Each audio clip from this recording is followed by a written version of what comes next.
You see all the mold that's on the back part of that wall? That's about a 1/4 inch thick, 1/4 to 3/8 inch thick, and remember where the building had no front, and the front, that first picture where the building had no front, that was the saloon. Well, this is the bottom part of that saloon. So I mean, water for a month, it just run in there, it just done all its work.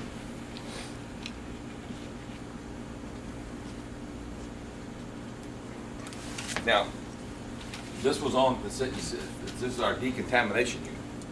Now, this was kind of interesting,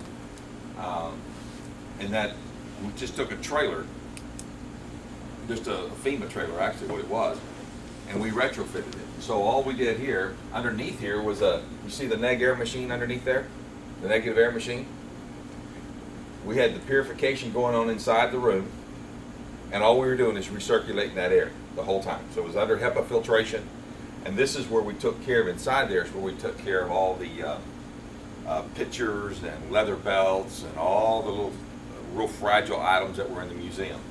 We took care of it inside that room there. You moved them from one room to the other? We moved them from outdoors with no roofs and ceilings and all that kind of, we put them inside there in order to get them sanitized, and then we had a double wide trailer that was open floor mat and full floor, and then the curator would watch our folks, direct us as to where she wanted to put it in this double wide, and our purification system was in the double wide. But the first one, you were just recycling the purification. That is correct. In other words, so when they would dust it, they had little feather dusters and that kind of stuff. You know, the curator told us exactly how she wanted it done.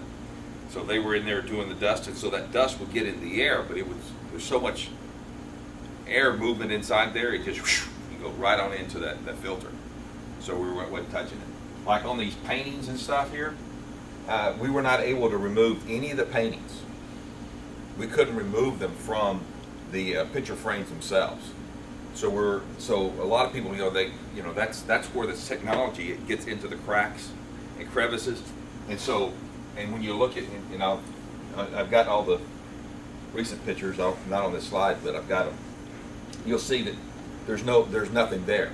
That's why, even the curator, she says, you can't get rid of this mold, and it's still going to be this. No, it's just going to disintegrate out, and it does, but it doesn't hurt the paintings and stuff. That was probably the hardest job that we did, but it was probably the most rewarding that we saved. Spindletop is where they first discovered oil in South Texas. It's also the beginning of Exxon and Texaco and all the big oil companies.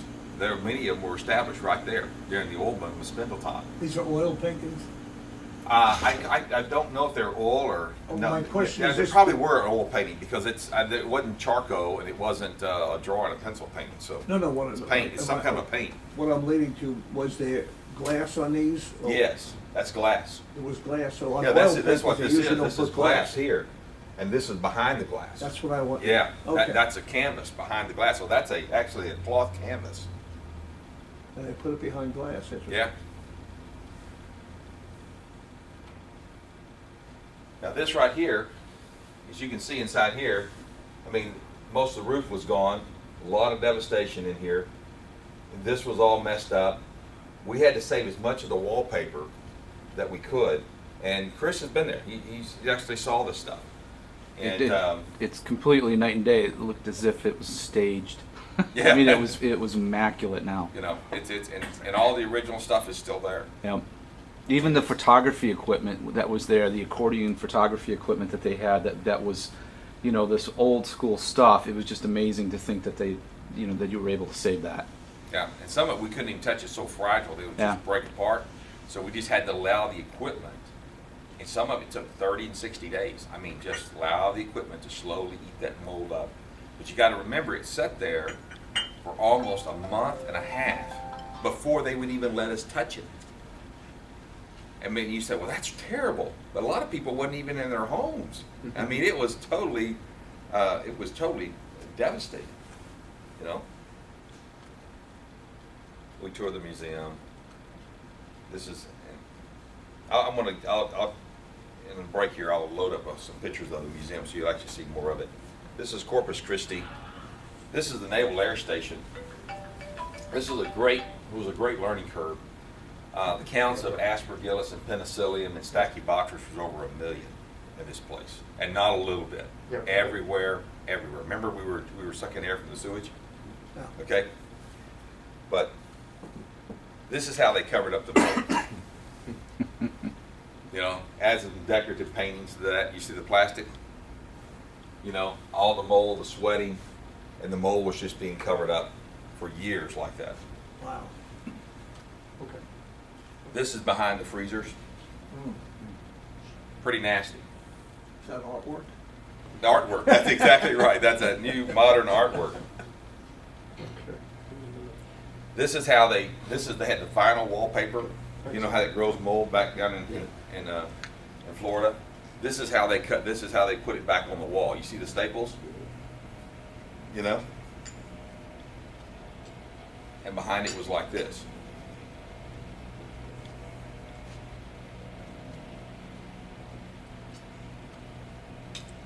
This is part of the reasons. You see this right here?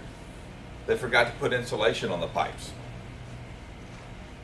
What happens when you have chill water systems and no insulation? White moisture. That's exactly right. It starts dripping everywhere.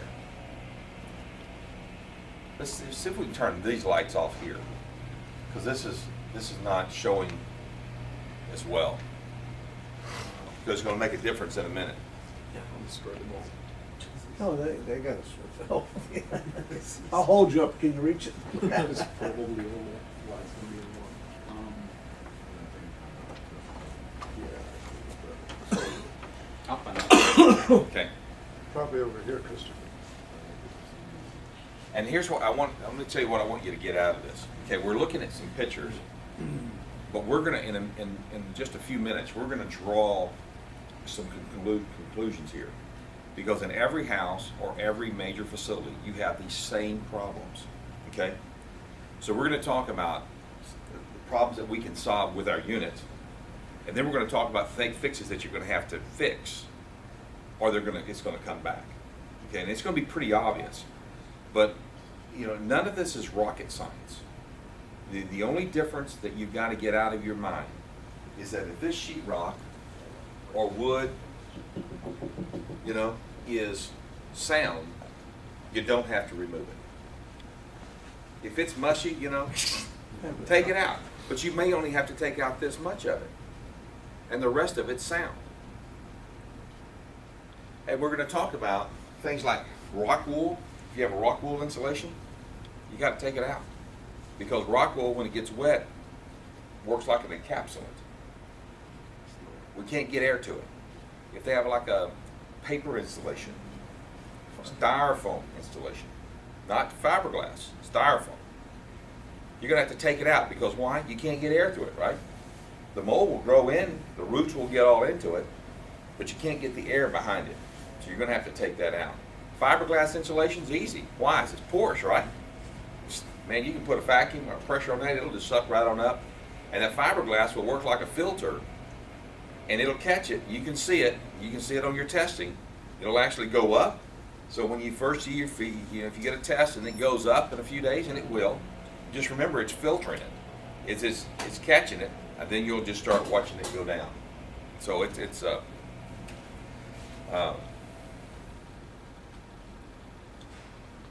this is the trails that the pipes left, but this is on the ceiling of on the commissary is the grocery store, right? Do you think you could see a problem there? Now, how they remedy this?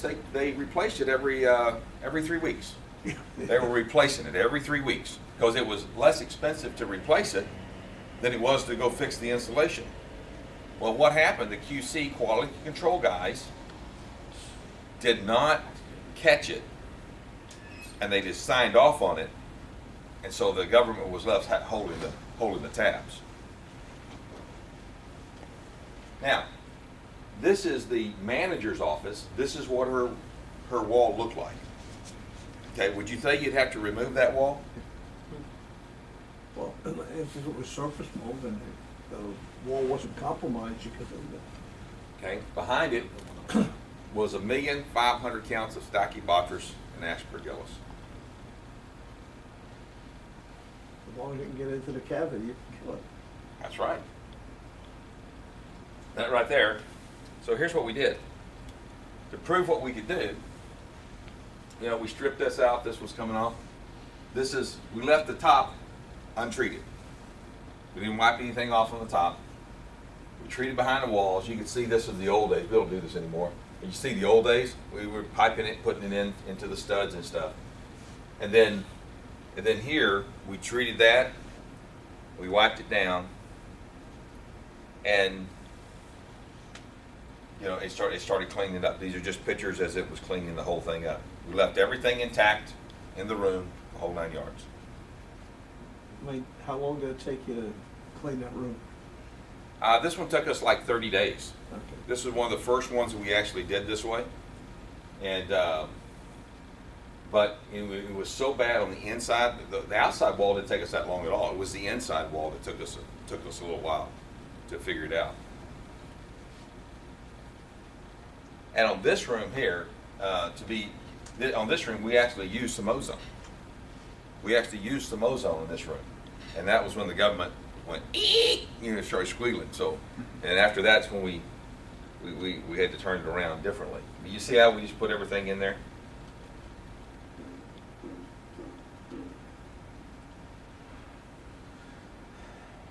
And like I said, it's kind of primitive for what we do now, but it's what, you know, it's how it worked. Otto, in that case, you injecting the plasma and also doing circulation, absorb and injecting, or just injecting? No, we were injecting and sucking. I'm sorry. And then we used, in those days, we used just a shop vac Okay. from Home Depot, a 5-6 horsepower shop vac. And so every other day, we just turned around and we changed it. One was blowing one day and sucking the next day. So we just changed it so that we got air movement in behind it. Because they wouldn't allow us to do anything. You know, they wanted to see if it was going to work by itself, you know, and it did. And so this is at the military base. This was done by the Corps of Engineers. These are guys that are living here that were wounded from Afghanistan and in Iraq War, and the Corps of Engineers actually did this. Their head of research did this testing, and so we were able to put. This is the older version of a 414. Put it right inside their air handlers, and we started. They had all the ductwork done and all that stuff. And how this, let me back up a little bit, how this started was that all the UV lights had to compete against themselves. So you had Phillips and Sylvania, and you had all the other guys. They were all competing to say who was the best light. Then they took the best light, and we competed against it because of our technology. And so we went in there, and we put our technologies in. And theirs, in the UV lights, over a period of a year. Now this test was a year long. All this stuff was like, man, nothing's fast and nothing's easy. You know that if you're doing all these tests, everybody goes, oh, you know. But a year long, their buildings went down. Ours stayed at 100%. I mean, they had their independent testers come in every quarter and test and test and test. And so what Jim at the, I've got the email so you can see it if you don't believe me. What he came to say at the Corps of Engineers, head of research, says, your system is statistically irrelevant. And I went, huh? Okay. And I said, Jim, how do you stay at 100% and be statistically irrelevant? He goes, because you're at 100 and you ended at 100, therefore it means nothing. I said, yeah, and the other guys end up at 90 and 85. I said, we win. He goes, oh no, but you're still nothing. There's nothing to measure here. And I really got frustrated with him. So did Jesse Marzette, that was third in command with the Army, that was over Brig, all these guys. It's like, really? Are you that stupid? I mean, Yeah. if 100 is 100, it means you're perfect. And he could not accept that. And so we fought with that for about 3 or 4 months. So the best that we got out of him, it says, okay, well, you started with 100 and you ended with 100. But what does that mean to me? Well, it means it's very efficient. That's what I thought. Yeah. And so, Let's go with 85%. yeah, that's right. And so what they were going to do next, and they've never done this, and was that they were going to give us a dirty building and then see how fast we rose against the others. But that never came about. And but we did get a call from the Third Army. They asked us to write a proposal this spring, in which, I hate to say it, we didn't get, but about how we would actually do the military bases. It was for the Army, Navy's DOD research proposal, 2-year program. But we spent a lot of time trying to put it together, but I don't think very many people were awarded this year because of the budget restraints. But anyway, that's and see, we just put them in there, and in the air handler, it wasn't a really a difficult thing to do. You know, a lot of guys, when we talk about HVAC systems, they get real intimidated when they see a big one. You ever notice that? When you see a real big one that you're not familiar with, you get a little shaky. You're like, whoa, what is this? All you got to remember is this. You've got blowers. Some of your blowers, they may be at 550 CFM or 2000 CFM. Your negative air machines, what do they blow at? 2,000, 500. Some of them will blow even bigger, right? So you're really familiar with that motor. The only difference is just encapsulated inside of a box. Well, isn't your neg air machine encapsulated inside of a box? Okay. And so you've got a few louvers in here that all the HVAC guys think they're real special about because they got a little control that can go make them move up and down, right? And the louvers do what? They control the airflow, right? Directing traffic is all it is. You got air moving, you want it to go this way, cut off here, and they call it balancing the load. Okay, it's just directing traffic. And then you turn around, you've got some filters here. Now the filters, they can be pleated, and you see them, a whole bunch of squares, right? They put in there. You got bag filters. You've seen bag filters, right? You know what a bag filter is? It looks like a big garbage sack that's porous, you know, and they'll be 100 micron or a 50 micron or 5, depending on what and they're designed to catch the air. And the reason they use a bag is so that you can get more stuff in it. Okay, it's a bag filter. And then you'll have, maybe you'll have another filter that's a HEPA filter when you get into surgical wards. You know, now and so you have the HEPA filters. Okay, and then from there, you're going to run across some different coils. You have a what? A heating coil. Now, if you're in a chilled water system, it's in a pipe, right? It's just hot. Touch it, you'll feel it. It'll reach out and touch you. It's a heating coil, or in some air conditioning system, it's just electrical strips, right? Ribbon, and they'll reach out and touch you too if you want to touch them. Yeah. But that's what you have. And then you have an air conditioning coil. And what's the air conditioning coil designed to do? To remove heat from the building. Everybody thinks it's designed to what? Make cold air. It's not. It's designed to remove heat from the building. Once you remove the heat, you have the cold air. But while it's removing heat from the building, what else is it doing? Moving water, moisture. It's getting rid of the humidity in the air. Now, if the coil's not working properly, what happens? You still get this sticky feeling, right? Like now. Yeah, there you go. Not like now, that you get this sticky feeling.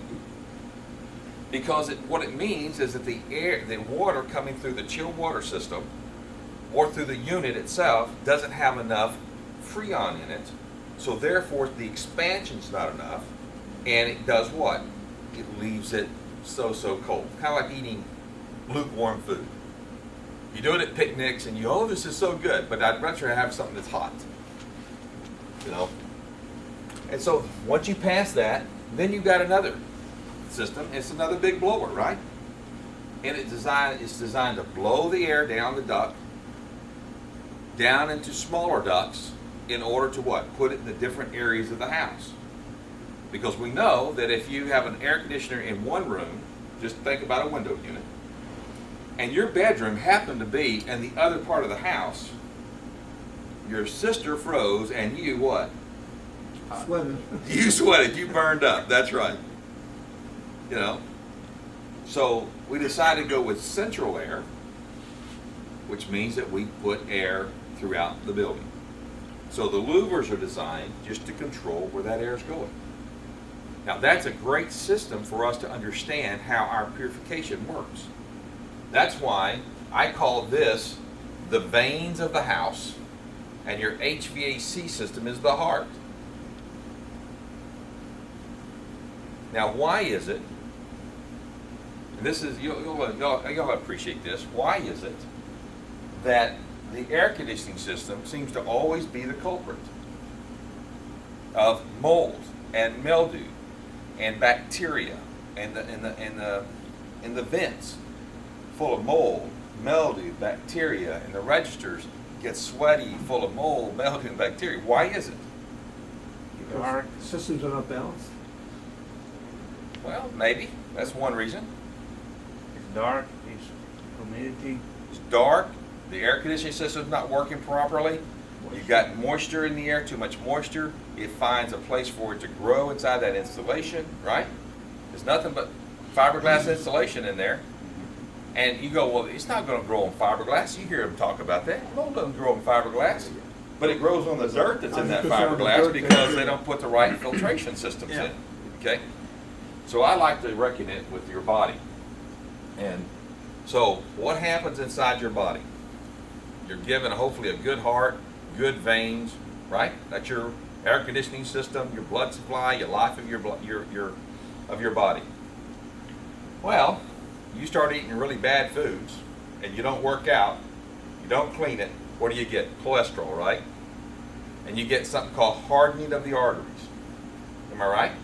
When you're young, you don't think about it that much. When you get older, man, they're going to the doctor all the time. You know, trying to get something, make sure that everything's cleaned out, make sure they still got a little passageway, you know?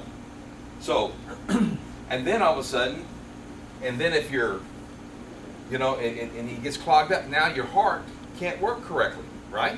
It has to work harder. So then they get an enlarged heart. They get, in other words, blood can't get through. What happens in your coil when it gets clogged up with dirt? It can't get through. It's blowing, it's sucking, it's doing pumping, it's doing everything it can. The fans, right? They're pushing the air through, they're blowing it through, and it's just going, you know, right? It's just trying. Well, then, what does that mold do? Not mold, what does the dirt do? It becomes a good source for what? Cladosporium. What's cladosporium? They think of that as cholesterol. That's forms on dirt. And it's wet. Then the cladosporium grows, and a little bit of stachy. And man, this is about stachy, but more Aspergillus penicillium. Well, what does it do? It's spore-laden, it's growing, it's eating. And all that smell that you walk into an old person's house, or a stuffy house, a house that's been closed up, and you go, God, it smells awful stuffy in here. It means that you have a bunch of mold eating. Might as well serve at a banquet. You did. Right there on your HVAC system, right? So then, that system, that air that's inside the house does what? It goes back through the return. Does your filter catch all of that? No. And it goes right back into that coil that's dirty already, and it clogs it up even more, right? And we say to our family members, our older family members, what are you thinking? Why are you eating this way? Why don't you go eat healthier, work out? You got to clean your arteries up. Otherwise, you're going to what? Die. Well, Forget about the air, though. this is exactly what happens in your house. Your air conditioning system's dying, but who suffers from that? The house. When your arteries stop working correctly, and your heart stops pumping correctly, what happens to you? Get tired. Oh, most right. You die. You know, you die. Yeah. And then what happens? You stink. Am I right? You go through this decaying process. Well, in a house, it's the same thing. Think about it, guys. You're doctors here, the house doctors, if you will. You walk in a house and it's really stinking. This guy's like, man, have you ever smelled somebody has cancer? Really? Man, when they're on chemo and they're on that kind of stuff, you ever smelled the odors coming off of them? It's rank. It's rank. Because why? They're sweating all that stuff out, right? I mean, it depends on what drugs and stuff. Better yet, you ever notice some Indian guys who eat curry? Oh, yeah, that's what I should have used. Yeah. You know? Oh, yeah. And you go, oh, there's a, Hindu over there, it's what everything is, But, and nothing to make fun, but, and they would say the same thing. Part of your diet is to how you smell a lot of times. And so, the same thing happens in your home. And I'm being redundant, but this is really important.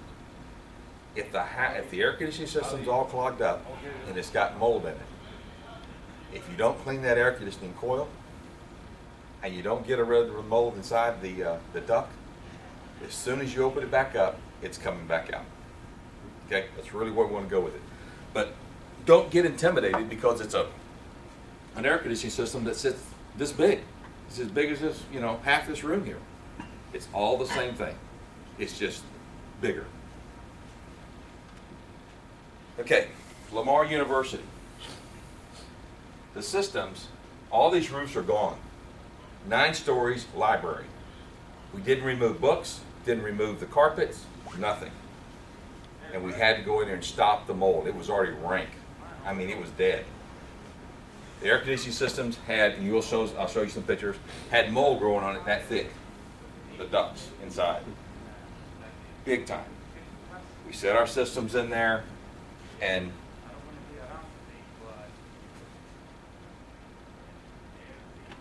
one second